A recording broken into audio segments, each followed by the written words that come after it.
On Kochie's Business Builders, taking your business to the world. Our experts help an online handbag shop think big and win. Also, the taste of sweet success. The secrets behind a family business still going strong after almost 5 decades. And the husband and wife team that built a toy empire, their blueprint to succeed.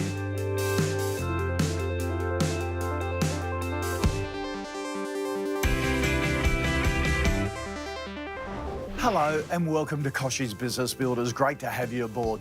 This week, we meet a couple of savvy businesswomen at the helm of a new handbag business, which has grown tenfold in just 3 months. Yes, you heard correctly. So they must be doing something right. Their label, Peter and Jane, is gaining a strong foothold here in Australia, but it's time to take their business to the world. To help Peter and Jane do that, we sent in Michelle Francis from Australia Post to their Sydney warehouse with some expert tips.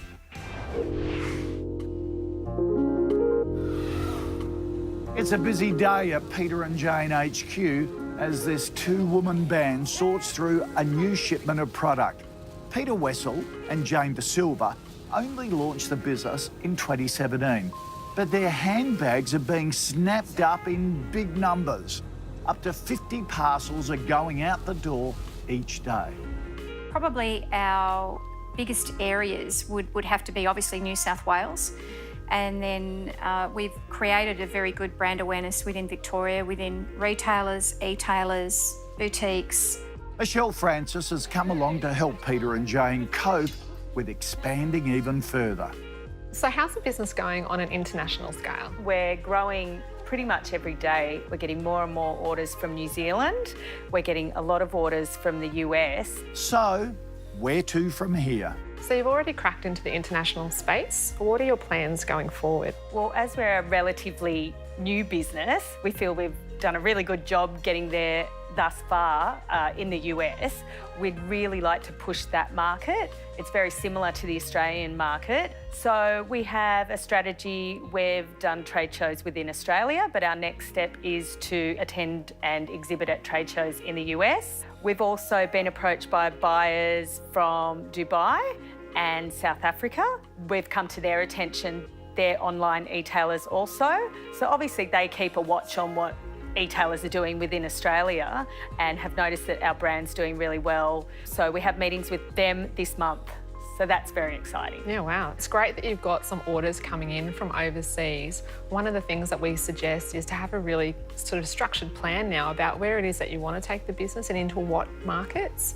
And, you know, building on what you've done already with the US and with New Zealand, and then start to sort of expand into places that you might want to consider, which are just on our doorstep in Asia. So places like Malaysia, Indonesia, the Philippines or Thailand, for example. So there's all really good options for you guys because you've got an Australian product and those countries actually really love travel goods and accessories. They've also got a really strong internet-based sales pool. So if you look at a country like Indonesia, for example, there's over 130 million internet users in that country alone. So potentially your sales pool there and your opportunity is absolutely massive. So you've got to make sure you're able to meet the demand of those orders as they come in. Also, some things to consider is you've put a lot of effort into building your business and building your intellectual property, and you need to make sure you protect that. So I'd always advise that you get some expert advice in to make sure that you're covered around all of the legals that you need.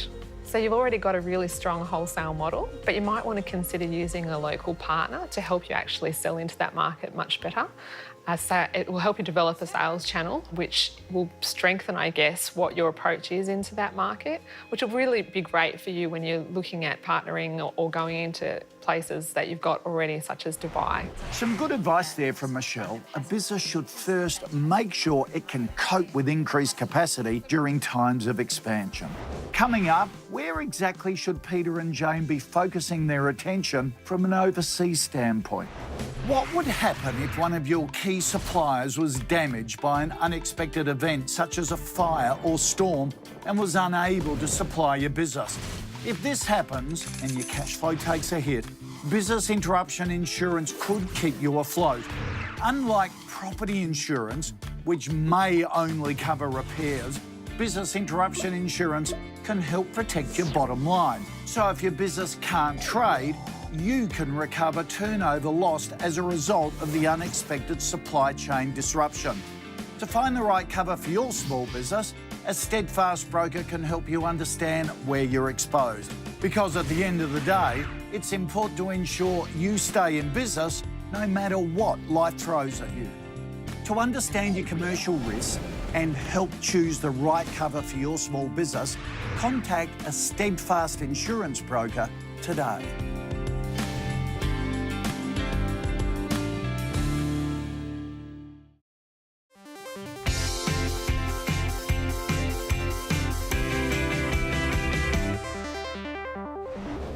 Hi, I'm Jess Hart. I'm the founder of Luma Cosmetics and I'm in full support of Kochie's campaign for optimism. I'm optimistic when I take a chance outside of my comfort zone. I really believe that the universe pays you back when you take a risk. Welcome back to Kochie's Business Builders. Today we're helping a fashion handbag label figure out how to expand internationally. Let's head back to Peter and Jane Sydney Warehouse to hear advice from Australia Post Business Development Manager Michelle Francis. Peter Wessel and Jane De Silva are taking time out from their busy schedule to do some forward planning. Their business hasn't even been operating a year and already it's gained a strong following here in Australia. Peter and Jane products are attracting offshore customers, so this duo wants to hone in on international market opportunities. So how do we identify new markets? The natural tendency for small business is to, first of all, go to an English-speaking country and really establish some opportunities in those first. And I think you've already done that with your interest that's so far happened out of the US and out of New Zealand. But there's obviously some other opportunities in other countries that are really just on our doorstep. If you have a think about opportunities with countries like Singapore, for example, Singapore is a hub for e-commerce platforms such as Zalora and Lazada, and these will offer you the opportunity to sell really well into that particular country. It's also got a really affluent population and more than 50% of its online purchases come from overseas. South Korea is also another opportunity for you. There's a free trade agreement in place between South Korea and Australia, which will make things really smooth for you to get started in that country. So should we be putting a different marketing strategy in place from country to country? Well, social media is the same here as it is in other countries, and I know you guys have got a massive following already through those channels. So I guess you really need to use that as you go into different countries, and you might want to consider is maybe getting some help with translation services to make sure that you're actually going to those countries using the type of language that they will respond best to. Also, the themed shopping days are a really great opportunity for you, like Singles Day in China. So you've obviously looked at our website. Do you feel that there needs to be some changes on our website, some improvements? I think your website is fantastic. It's got great imagery and it really does attract the consumer. And I know that you have free shipping for customers that are spending more than $100. So that's really a nice add-on that you can actually put a little more prominently on your website to try and attract that customer to stay in and shop a little bit more. So in terms of expanding into Asia, Singapore has an affluent population and is a hub for e-commerce platforms such as Zalora and Lazada. Also, don't rule out South Korea. It has a free trade agreement with Australia, which will make for a smooth ride. Depending on what region you do choose, get help with translation services who can make sure your marketing strategy is on point. So there you have it. Some really excellent advice there for Peter and Jane and any other business wanting to expand internationally. Now to our Pillars of Success segment. And wealth management guru Claire McKay is here with some tips on superannuation. This week's Pillar of Success is financing your dream retirement. At some point, you may not want to be working full-time or even part-time in your business. Superannuation is the tax-effective way to finance your dream lifestyle in retirement. You pay your employees their super, but too many business owners don't pay themselves super, or only do so after paying all other expenses. You can make both post and pre-tax contributions. Smart, savvy business owners maximise tax-deductible contributions, currently $25,000 a year. After tax, this is a $21,250 contribution to your dream retirement. All super contributions benefit from compound growth within the low-tax super environment. So by starting your contributions early, your dream retirement can start sooner. You should also review your fund choice, how many super funds you have, and what is the best fund for your situation. Remember, super is all about financing your dream lifestyle in retirement, and smart, savvy business owners always have an eye to the future. Still to come, the family jam business that took off. Find out what's next for Beerenberg Farm.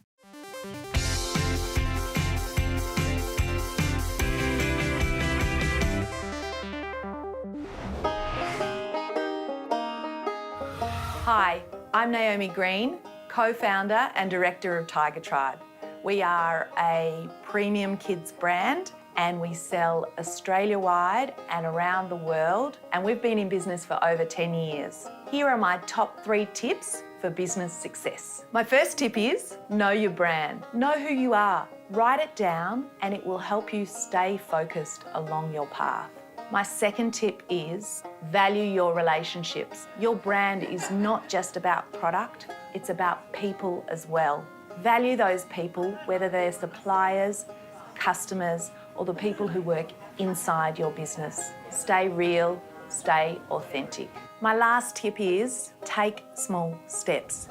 Don't be in a hurry to grow. Do it step by step, and your mistakes are smaller and the learning curve is easier. So there it is. They're my top 3 tips for business success. So good luck. Now to a family-owned business which has been making jam for nearly 50 years. You've probably even tried their products, spread them over your toast or your scones. Beerenberg Farm is now supplying condiments to the world thanks to one man's passion for farming. Here's Managing Director Anthony Koch.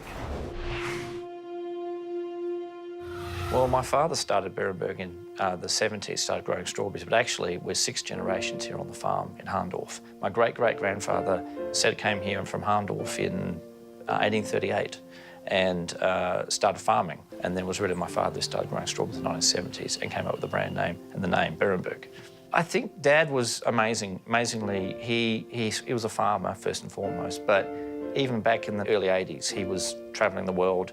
There's a photo of him standing on the Great Wall of China in the 80s.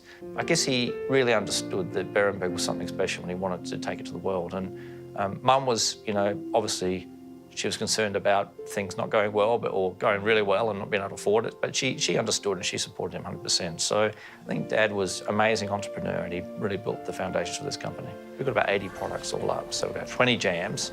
We've got about 20 condiments and about dressings and sauces, lots of different sauces, maybe 20 sauces. So all up, there's a huge amount of products. We are a strawberry farm and that's what we're known for, but raspberry jam is popular as well. We've got about 75 full-time now, so it's grown quite rapidly recently. So with this building, we've now been able to hire a few more people. Previously, we were over at Mum's house across the road and there was nowhere to put anyone, so we were working out of there. So now we've been able to expand and improve a few things. We're stewards of this land. We've been here for 6 generations and we absolutely need to be sustainable in our farming and the way that we think about treating the soil. And that, for me, is really important. It's something I talk about with my brother a lot. We also, with this new building, we've got some really good wastewater treatment, stormwater treatment. Everything's new. It's really important that you've got systems in place, so we've been able to do that. My dad built the shed in 1980, so we've taken up another level here. We're trying to save this land for generations to come, so we need to be aware of that, and I think we are. And we're very lucky to have the foundations. My mother and father built the business from the ground up, and they appreciated the value of hard work, and they invested every single cent they earned back in the business. They didn't spend it on themselves. So there's a culture of frugality and building it. So that's why we're still fully family-owned now. I think also it's very clear, we've got a very clear purpose to build the farm and to share it with the world. We're also very clear on what we stand for, which is a taste of the country life.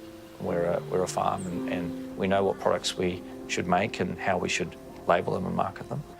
And I think finally we've got a vision, sort of a very clear vision of finishing this factory and getting to a size that we need to be at to compete in the world.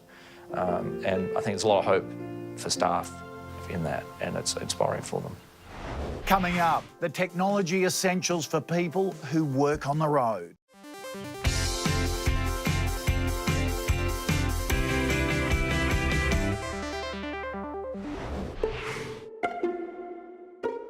If you find yourself on the road more than in the office, technology can make life a lot easier. And here are some of my favorites. When it comes to long and short haul flights, a noisy plane can be very distracting. Invest in a good set of noise-canceling wireless headphones to tune out so you can get some work done. Many have a built-in mic so you can make and receive calls without taking them off. Some, like Bose's excellent Quiet Comfort 35-2s, have a dedicated button that connects you to your phone's virtual assistant too. Internet security is really important, especially when you're away from your trusted networks. That means that a VPN is a must, as it will conceal your IP to protect your identity and disguise your location. And it's great for when using in untrusted hotel networks and internet hotspots. Check out ExpressVPN or NordVPN. Each offer excellent protection for about $10 a month. And consider adding a VPN to your mobile phone as well. Now, if you want to really travel lightly, you can leave your notebook or tablet at home altogether. Samsung's Galaxy S8 and Galaxy Note 8 phones can convert into fully fledged desktop PCs running the desktop version of Android. You'll need the Samsung DeX docking station, which connects to a monitor, mouse, and keyboard. Now, one last tip. With jet lag, early mornings, and last-minute dashes, it's easy to leave something behind. Fasten a simple Bluetooth tracker tag to your bag to prevent this from happening. With Laser Bluetooth Tracker Blue, download the app to your phone and decide how you want to be notified. In leash mode, you'll be pinged as soon as you walk away from your bag, or Lost and Found mode will show you where your coveted bag is on a map. What's that time again? Ask Kochie. You throw me a question, I do my best to answer it. This week, a business got in touch asking for a cash flow solution. To help, I called in one of the experts from NAB. Hi, I'm Emma. And I'm Cherie, and we own Lil & M, an Australian-made and designed swimwear and intimates label. We are after a solution to manage our cash flow in peak periods. We had to take out a large loan to shop New York Fashion Week, which was amazing and increased our sales. But now we have Miami Fashion Week coming up, which will require another loan. I think it'd be great to learn more about short-term cash flow solutions, so when these times arise, we know what to do. Help us, Kochie. Thanks for getting in touch. Look, understanding cash flow is key to running a successful small business, and it sounds like you've done a lot of things right so far. Hey, Lee O'Neill from NAB is here to give us some more helpful tips on cash flow. So important, Lee, isn't it, to make sure they get to another fashion week? Over to you. Yeah, absolutely, Kochie. Cash flow is critical. Thanks for your question, Emma and Cherie. As a start, can I suggest you jump onto NAB website and access our cash flow improvement calculator tool. It can help visualise key indicators of performance to help you make adjustments in key areas where you need to. So when Emma and Cherie have big events like trade shows or Fashion Week, they will know well ahead of time how much money they need to stay on top of their cash flow and be really confident that it won't run out. Lee, if a business hasn't done a cash flow plan before, what's involved? The first step is to estimate the likely sales for each week or month. Emma and Cherie can use their previous sales history and the last couple of years to get a good idea of the level of weekly or monthly sales they can expect. It's unlikely business sales will be entirely consistent, especially in an industry like fashion. So including seasonal patterns and one-off events like trade shows or like that amazing trip to Fashion Week are really important. But what happens, Lee, if a business sells on credit terms, like 30 days to pay? Great question, Kochie, and it's really important when you estimate what you expect to receive, you consider this time of payment for your sales. If you're operating a cash sales business, forecasting is easy because the payment occurs instantly. But if you operate on credit terms, like Lil and M, the business do, the girls will need to factor in a likely delay. If you give customers 30 days to pay, like Lil and M, they can expect to receive payment between 1 and 2 months later. So obviously important to track when the money's coming in, but then the other side of it is going out too. Yeah, and that is really important, to keep a track of your expenses and your outflows, Kochie. A business's costs are likely to be made up of fixed and variable costs.